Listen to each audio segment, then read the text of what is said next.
Welcome to the We Are More podcast. My name is Alyssa. And my name's Bree. We're two sisters passionate about all things faith and feminism. We believe that Jesus trusted, respected, and encouraged women to teach and preach his word. And apparently that's controversial. Get comfy.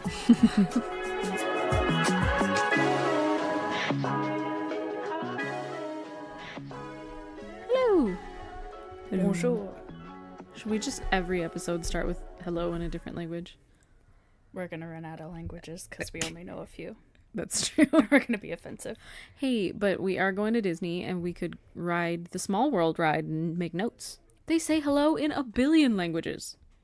Probably not a billion. Maybe not a billion. But a lot. A few.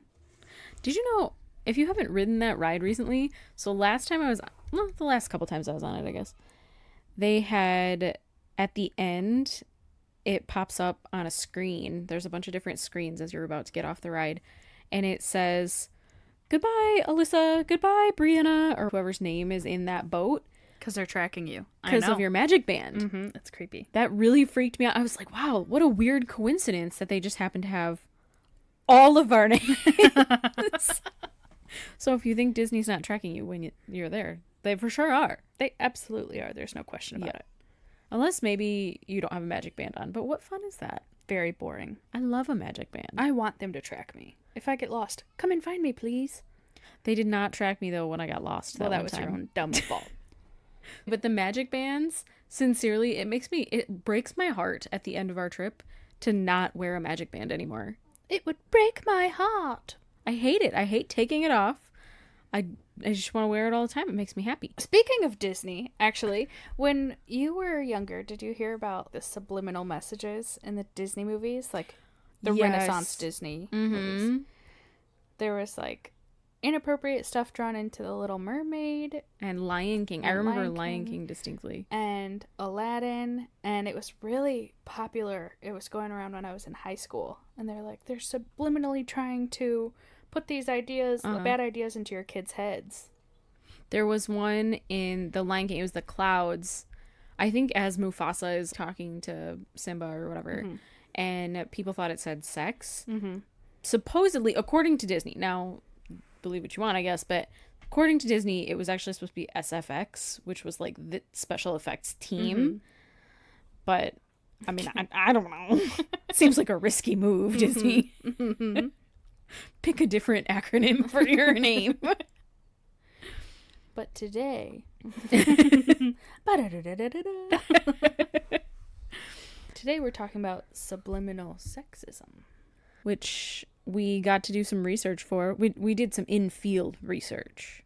Yes. For this one. In-field, if you mean going into Target. We walked into Target. It was a great time.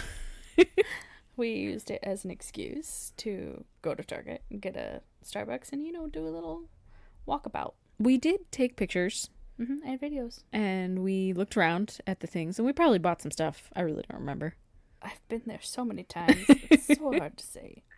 I can 100% guarantee we bought stuff. I want to start to get to know those people's names because I see them all the time. Yeah, we're there a lot. I should just walk in and be like, hey, Billy. Hey, Bob. Hi, Joe. Those are all their names. Billy, Bob, and Joe. Yeah. I noticed that you have no girls' names. Billy could be a girl name. And so could Joe. I've never met a girl named Bob, though. We could have a Bob listening. Bob. This is a special shout out just to you. So we're going to talk about subliminal sexism in our little mini-sode today. Mm-hmm. And if you're confused on what that means, to me it kind of means little subtle sexist acts that you don't really realize, but it puts ideas in your head. Mm-hmm. And we went into Target because Brie watched a TikTok. I'm always on TikTok. On how children's clothing is different for boys and girls. Mm-hmm. And not just in the colors. No. So like the characters that are on it, right? Mm-hmm. So she was saying, think of the animals you typically see on boys' clothes. You see lions, you see tigers, you see T-Rexes, you see sharks.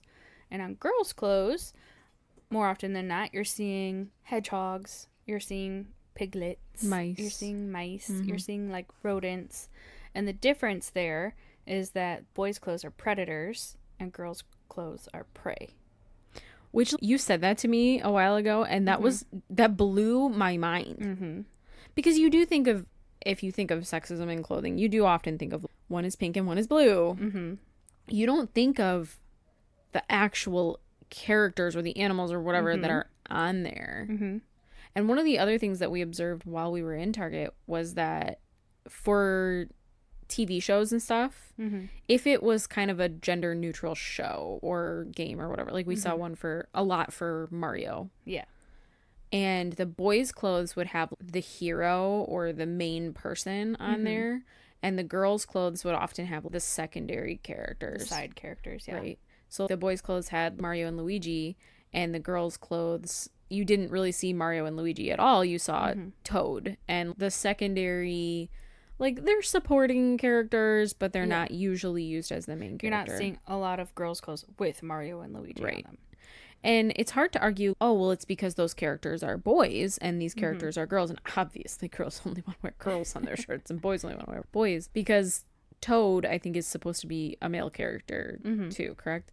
So that one's on girls' clothes. But it's a less assuming character. It's a less threatening character. It's a little mushroom. He is cute. He is pretty cute, but not without his hat. No. Is that a hat? Mm-hmm. What? Did you not watch the Mario movie? I sat through the Mario movie. Quick, Google that. No, that sounds horrifying. It's a hat? Mm-hmm. I thought he was a mushroom. He's bald. Oh, I don't like that. Yeah. I just like that very strongly. I mean, if you're bald, that's fine. But Toad is confusing. Well, he's always shown with the mushroom head.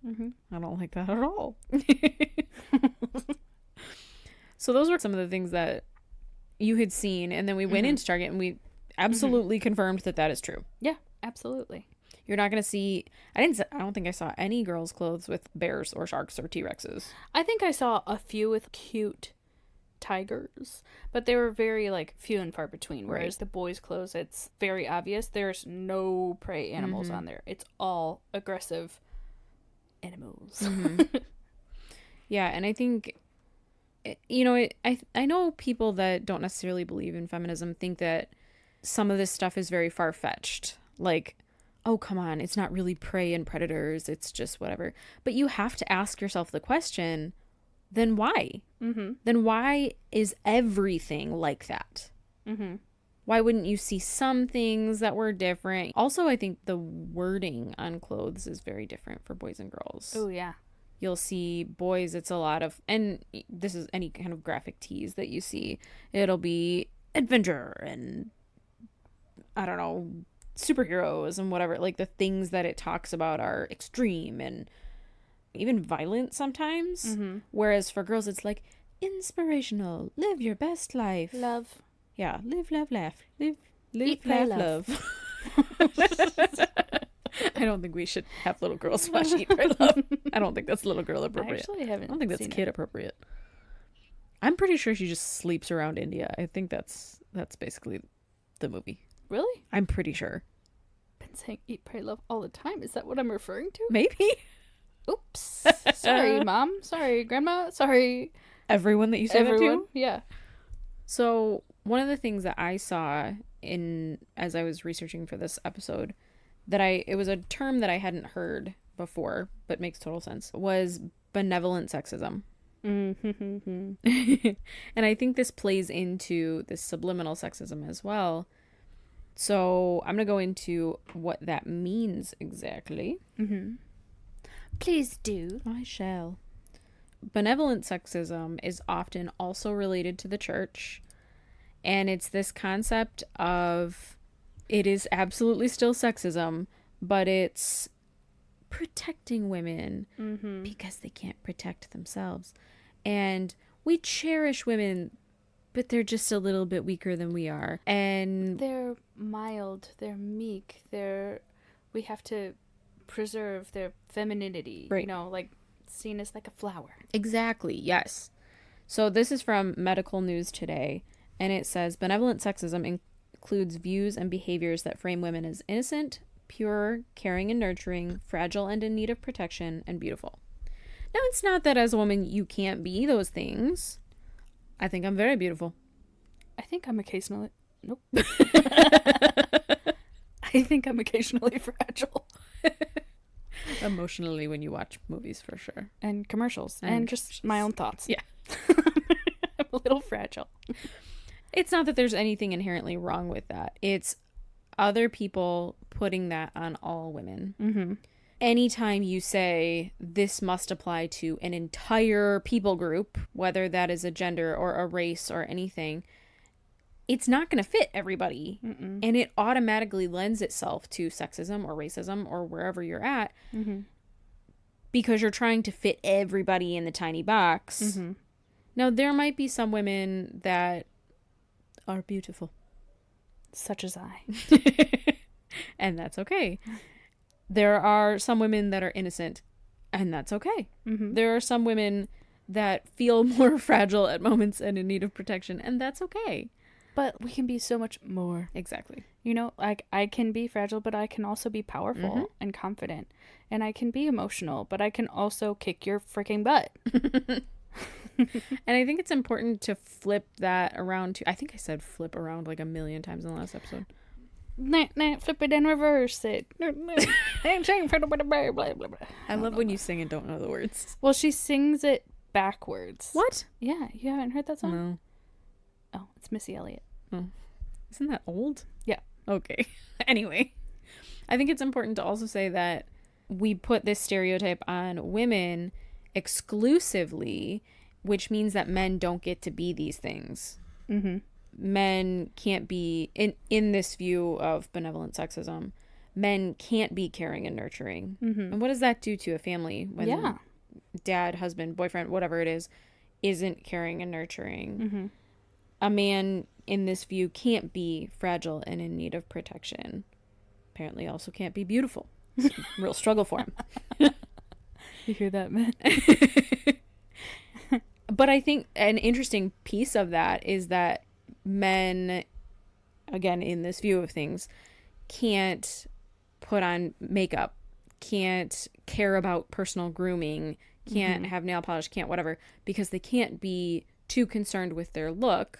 Because that would be considered feminine. Right. And feminine equals weak. So femininity to them equals weakness. Right.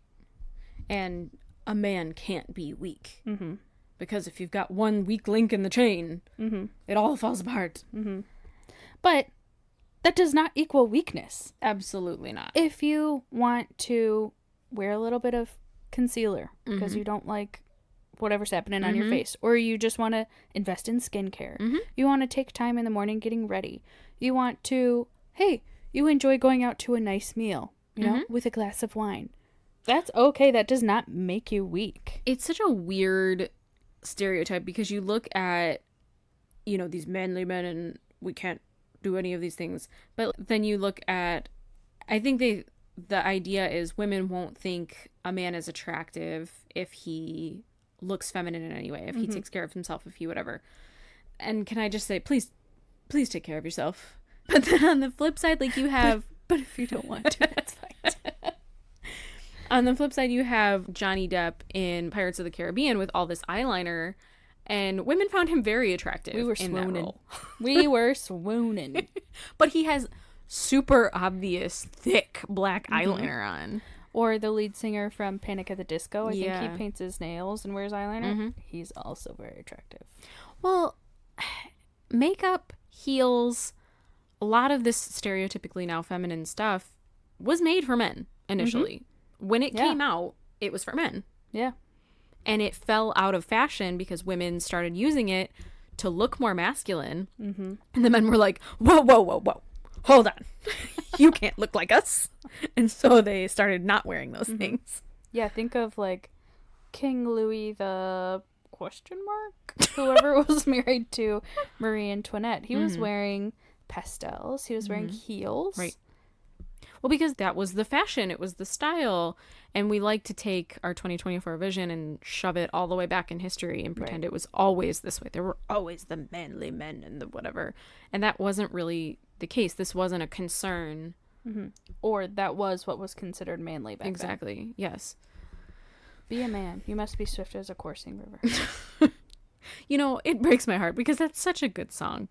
There are so many songs from like older Disney movies. What's the one from Little Mermaid where she... I could sing all of them right now. I know you could. Where Ursula sings about... Sing it. Poor unfortunate souls. Yeah, but I need you to sing the proper part. Men up there don't like a lot of glamour. The men out there don't like a lot of blabber. That's it. They think a girl who gossips is a bore. Yes, on land it's much preferred for ladies not to say a word, and after all, Dearwood is on a planet 4. What does she say there? Idle prattle. I don't even know what that is. Just talking. Yeah, chit-chatting. Poor unfortunate souls. Thank you. Now we get to listen to that later. I love that song. I know you do. But all these songs back, you know, from Disney, and again, subliminal sexism to tie it back around. You know, we love all these songs. They're fun to sing, but what are they teaching young girls about who they are? Yeah. And I think Disney, at least with that one, was making a joke. And the Mulan one, too. I think, yes, they were making a joke, but it's still in there. Right.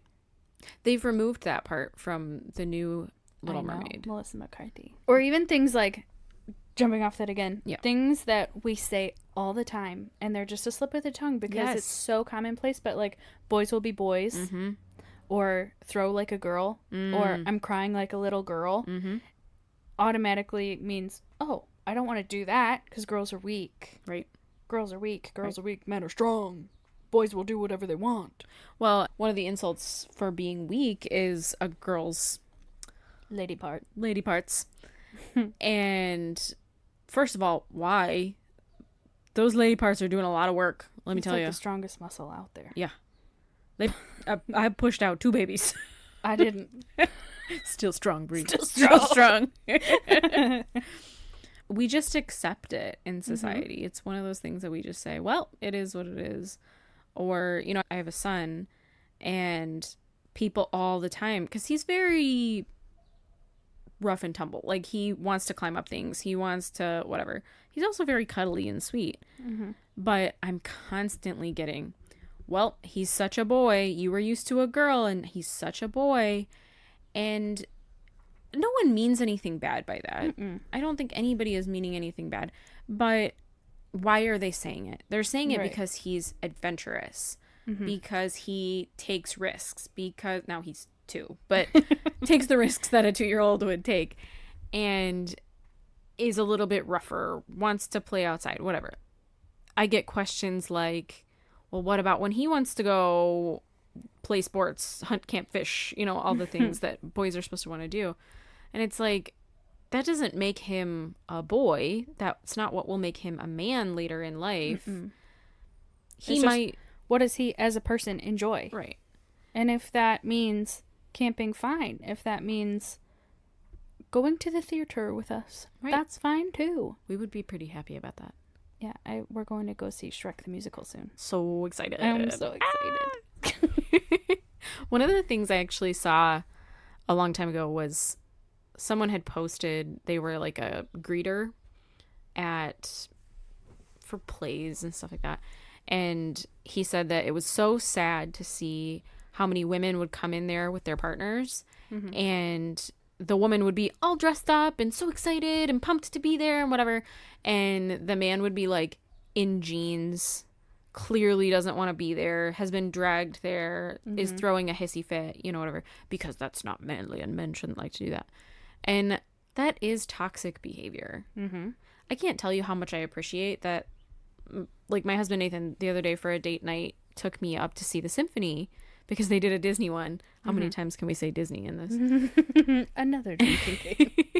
And it was totally his idea, and he was the one that wanted to get all dressed up, and because he as a person enjoys those things and knows that I enjoy them and wants to enjoy things with me. And what a wonderful thing to be able to do together. Well, as women, we're constantly told, and even in movies and whatever, find an interest in what he has an interest in and talk about that with him. But men are not being told the same things. Right. They're not being told, oh, see what she's interested in, because that will, help your relationship along. Change yourself to fit him. Mm-hmm. It's like how there was a movie, Bride Wars.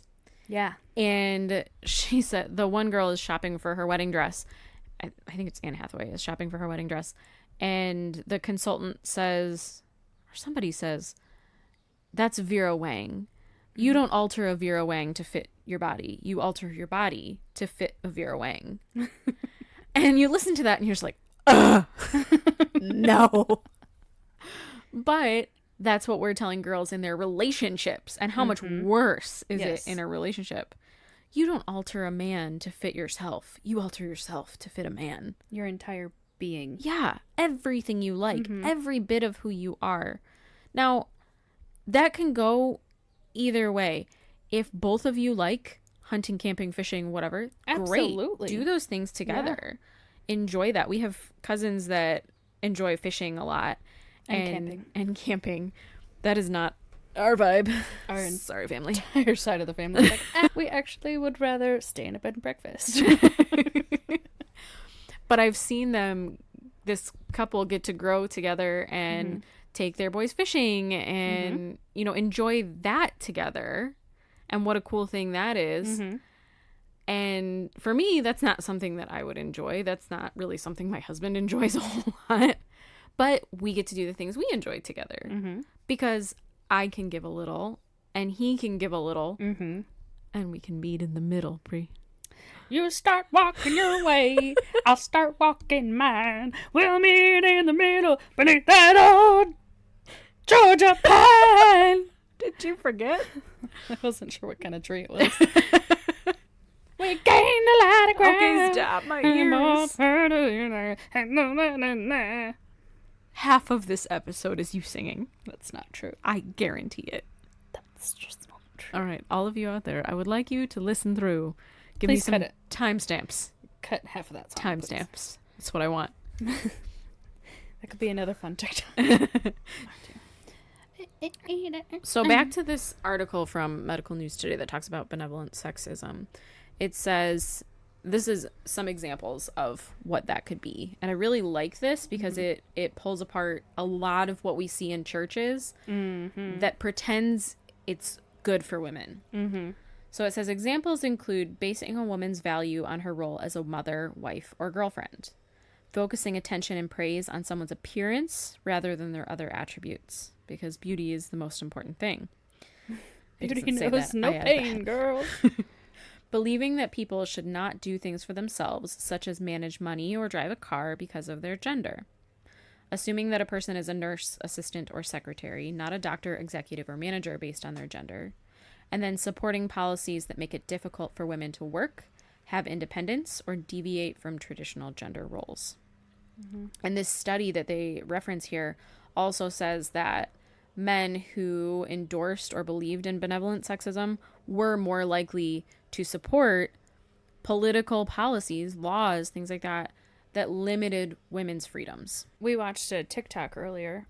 My gosh, we need to get off that app. Not me, it's you. But this guy shared a clip from a pastor preaching at his church.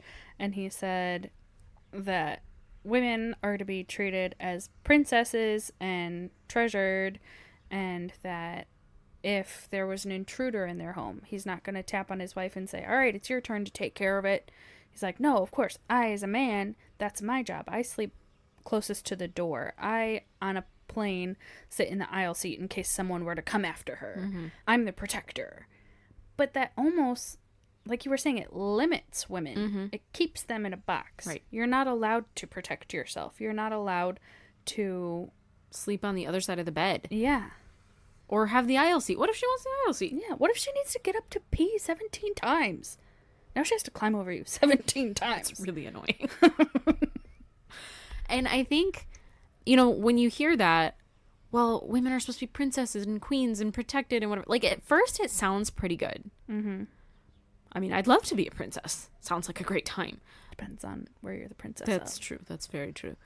But the practicality of it is that it sounds great until you realize that you're not allowed to deviate from it.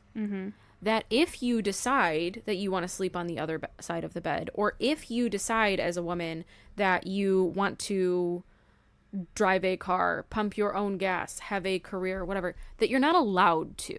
It keeps this stereotype that women are weak. Right. That we can't protect ourselves. And one of the things that pastor actually said was like, if someone breaks into our home, they've got 3 problems. It's me and Smith and Wesson, which is a gun. I didn't actually know that. Okay, well, that's what it is. As though, because he's a man, he's more likely to be able to use a gun. I know plenty of women who love shooting. Yeah. It's this whole concept of, as a man, he is more likely to fix everything for her, to fix the situation. And it goes from lots of things. It's all the way from like, well, she can't pump her own gas, Mom, to she can't arrange the furniture because she can't lift it up or whatever. Like, she can't paint the room. That she can't, or you won't let her. Exactly. Now, if as a woman you prefer not to paint the room by yourself, that's fine. If he prefers to paint the room. As a person, if you prefer those things, or in your relationship you've decided like, okay, I prefer things this way and you prefer things that way, that's fine. Yeah. Well, like, there are certain parts of my marriage that would fall into that stereotypical marriage. Like, Nathan generally takes out the trash because, frankly, it smells bad and there are flies, and I really dislike flies. But just because he normally does it, because it works within our relationship, doesn't mean that he has to do it or always does it. If I notice that that's not happening, I bring the trash cans back. Or what if, as a single woman, I have to do everything? I have to pump my own gas because that's my stupid car. Or, I have to pay the bills, or any single woman out there. That doesn't make you less of a woman. Right. Well, when you look at the women in the Bible, you look at Mary Magdalene or Martha, or these women are not spoken about as having husbands, to my knowledge. They dropped their stuff and followed Jesus around. They were Jesus's friends. They dropped it like it was hot. They didn't have a man to protect them. And they were living in a much more dangerous time. They didn't have a man to take out the trash. They didn't have a man to do all these things. So they were doing it by themselves. And that was biblical womanhood. Yeah. Within the church, keeping that idea in mind that women are weak and must be protected keeps women in their place. It keeps men in power. And we need, as a womanhood, as a group of people, to stand up and say, hey, that's not true. Right. I am not weak. We have a place. Get out of the way. If you think about that, if you take it far enough, that's where a lot of the power dynamics can come from really easily. Because if you believe that women are weak, if you believe that they can't pump their own gas, that they can't pay the bills, that they can't whatever, you don't want them leading your church. You don't want a person like that to be leading your church. So if you believe that, of course you wouldn't have that person lead your church. And it just so happens to be an entire gender that they've decided this about. So I looked up another article about clothing and how that can be subliminally sexist. And I won't go too deep into it because we don't have a ton more time. But this person was talking about awards shows and how, nowadays you don't see as many women in dresses necessarily. But at awards shows, you see women in these beautiful, elaborate, intense dresses. And the author of this particular article talked about how these clothes that we choose for women, whether it's a very, very tight-fitting dress or a 6-inch heel or a heavy purse because she doesn't have pockets to put her things in, these things all restrain women. Now, if you love to wear a dress, if you love to wear heels, nothing against that. But the choices that fashion designers make, whether it's putting a mouse on a t-shirt and only giving girls the choice of pink or red or yellow, or it's, as a adult woman, here's your 6-inch heel, You're going to be uncomfortable all night long. You might fall and break an ankle. You have to hold on to a man for support. Break an ankle. But think about that. Heels. I mean, I'm not great at walking in heels anymore, but I have to hold on to my husband for support if I'm in a high enough heel. Especially going up and down stairs. Girl, Forget it. gotta hold on to something. I think heels have kind of come a long way in that, like, when we were in high school, the like stiletto platform heels were the most popular. And I remember just practicing walking up and down the hallway because I was like, well, I don't want to look like an idiot giraffe. Like, I need to figure this out. Now, I personally choose heels if I want to wear heels that are like chunkier, and Give you more shorter. support. Yeah, give me more support, but I still get that look of the leg that I really like. But yeah, you're totally right. And also, whenever you see a dress and they're like, oh, it has pockets. Yes. Why do you think that's exciting? I don't have to carry a stupid purse. Well, this author talked about how for women, if you do manage to have pockets in something, it's usually like this tiny little useless pocket. Like, why? If I sit down, my phone will absolutely fall out. Yeah. And you can't even make these. There was a time where phones were much smaller, and so maybe pockets were made to fit those. It's been a hot minute. Phones are big. We need bigger pockets. Give me a pocket. I remember the last time when we went and saw Six. I wore a blazer to that, and it had pockets, and I didn't have to carry a purse with me into the theater that they had to check. Right. That had all kinds of stuff. I was able to put my phone and my wallet and all my stuff in this pocket, and it was a game changer, I'm telling you. Well, we make this joke like, oh, women get to carry everything with them or whatever. I don't want to carry everything with me. I don't want to. I want to carry my phone, my ID in case I want to drink, and my debit card. And that is all I want on my, and maybe a lipstick. And a key, Yeah. so you can leave. I guess. And if I had a proper pocket, I could do those things. But because I don't, I have this purse that frankly can, depending on the purse, can cause skeletal issues. Okay? I'm not even kidding. I remember back in the day too, it was like almost a status symbol to see how heavy your purse was. Yes. Like, how many things do you need Look, just I've got to survive? 4 books in here. Yeah. I'm like, I have my wallet, I have my firstborn, I have a baby 12 elephant. rocks. Yeah. Just in my purse. We have a cousin, and she's so funny. She carries absolutely everything she's ever owned with her. She has these gigantic purses. Just a little Sherpa. And she's got her laptop with her at all times, and all of her books and all of her assignments and whatever. And it's funny because obviously, you can't put your laptop in a pocket probably unless you got some intense pockets. I've seen some real good pockets. But expecting, and that's for work for her, but outside of that and just in normal life, expecting women to have to carry all of these things, to have to carry your wallet. And also, yeah, the thought of like, oh, don't worry, she's got it. Right. Don't worry, she's got it. She's got the gum, the diapers for the baby, yes, all the things. And in heels yet. And I know as women, we like to say things like that. And I did it in heels. To be like, and look how strong I am. Because we've had to change the narrative to say, no, we are actually incredibly strong. Heck, We're going to do we are. everything you did, but also in heels. It's just sad that has to be the comparison. Imagine how much further we could walk if we weren't in heels. Yeah, I saw a term on one of the articles that I was reading calling it social devaluation. Yeah. That hits hard. It does. Let that sink in. And what's really difficult about it is I see it seep into myself too. They call that implicit sexism. I was looking that up as well. So it's one of those things as opposed to explicit sexism, which is where someone is like overtly sexist. You know that when you see it.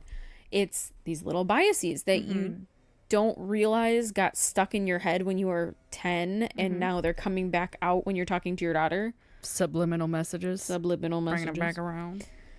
You don't think about it. You don't realize it. And how can we detox almost from that? Or deprogram our brains. Yes.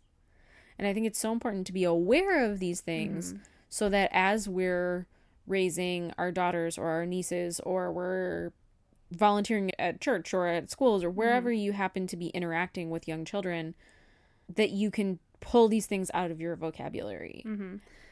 There's another TikToker that I watch, and she was talking about little feminist acts of, I don't know what she does, but she was talking about how whenever she refers to someone that she doesn't know exactly whether they're male or female and they're in a position of power, she always says she. Yeah. Like if she's talking about a doctor, she's saying she.